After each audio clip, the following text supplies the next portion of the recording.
WWL Louisiana News at 5 begins with breaking news.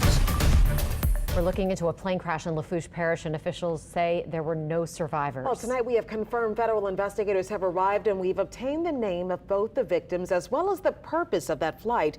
How the small plane left Belle Chasse last night with several stops planned as part of a training flight.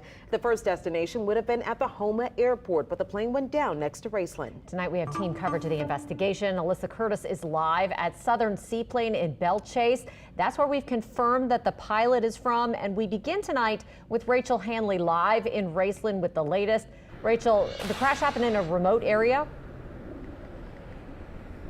Yeah, it did. This is Rodeo Drive behind me, and just beyond it is the marshy area where the plane was found. We've seen officers going to and from the site all day, and I am sad to say in the last 15 minutes we also saw an SUV with the logo of the coroner's office on it go towards the site as well. About an hour ago, a recovery vehicle showed up that's designed to pull wreckage like this out of the water, and the parish told us it's from the National Transportation Safety Board and is here to try and recover that plane so that they can begin the investigation into what happened. This is what we know so far. The call came around 8:30 Wednesday night. A plane had gone down in rural Raceland with 2 people inside. All that's visible of the plane at this point is a wing. Everything else is submerged below the water line. Lafourche Parish President Archie Chasson identified the victims Thursday as Lyle Panapinto and Lauren Menkemeller. Sadly, investigators don't think that either of them survived. Due to the altitude loss and the type of aircraft, we don't think that there was any way for them to get out of the aircraft safely. The plane belonged to Southern Seaplane, a company that Panapinto owned. Menkemeller was a pilot. Chasson says this was a training flight, set to go from Belle Chasse to Houma to Galliano, then back to Belle Chasse. It crashed during the first leg of that flight as it approached the Houma-Terrebonne Airport. So far, there's still no indication as to why. At this point, I'm not even beginning to speculate that. Wait for their report to come out, and then what we can base on the flight recorder and things they pull out of the aircraft. Chasson says it will take at least a few days to recover the whole wreck. While crews focus on finding answers, he wants the public to focus on the victims. We ask our community to rally around them like they always do and continue to pray for them.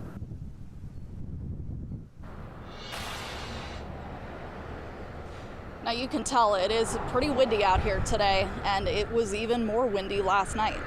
Whenever we were gathering information for this story, I talked with WWL meteorologist Alexa Trischler about what the conditions were like here whenever the plane crashed. She says visibility was good, but wind might have been gusting up to 35 miles an hour. Again, it is important to say, we do not know what caused this plane to crash at this point. What we do know, though, is that wind hampered search and rescue efforts in the first few hours after the crash, so much so that the plane was not spotted until this morning. In Raceland, Rachel Hanley, WWL Louisiana. Thanks, Rachel. And we're learning tonight about more about one of the victims.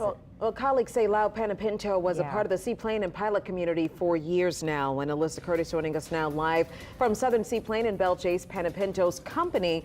Alyssa, I imagine it's been a difficult day for the community there.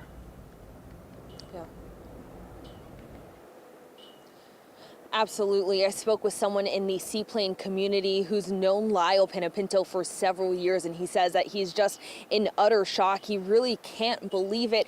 And we're told that Panapinto was heavily involved in the aviation community, and this sudden loss has, of course, been extremely difficult for everyone. In Alaska, they call us bush pilots. Understand that aviation is a small community, and float aviation is even smaller. So, we've lost a good member of our family today. Lyle Panapinto grew up around seaplanes. He has been immersed in this career of aviation his entire life. According to his friend of many years, David Lewis, Panapinto's father started the company Southern Seaplanes. He says Panapinto was on the board of the Seaplane Pilots Association for years. He was always active, was always there to give training, his insight, his experience, his guidance, his mentorship. I've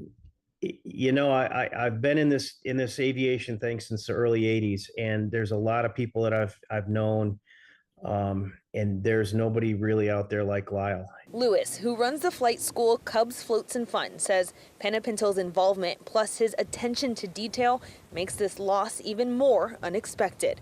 Lewis says while there's questions, right now the focus is support. The sudden loss of somebody like this in a tragic event, it's very tough. So, at this point, we just we pray, we comfort the family and everybody in the family, and hopefully something we can learn. We should hopefully be positive. Look for some brightness out of this event. All right, thumbs up. Thumbs up. Cool. Rudders up. Penapinto's family has asked for privacy as they deal with this horrible loss. We're also working to get in touch with anyone who knew Lauren Menkemeller to shed some light on who she was as well. Reporting live in Belle Chase, Alyssa Curtis, WWL Louisiana. Thanks so much, Alyssa.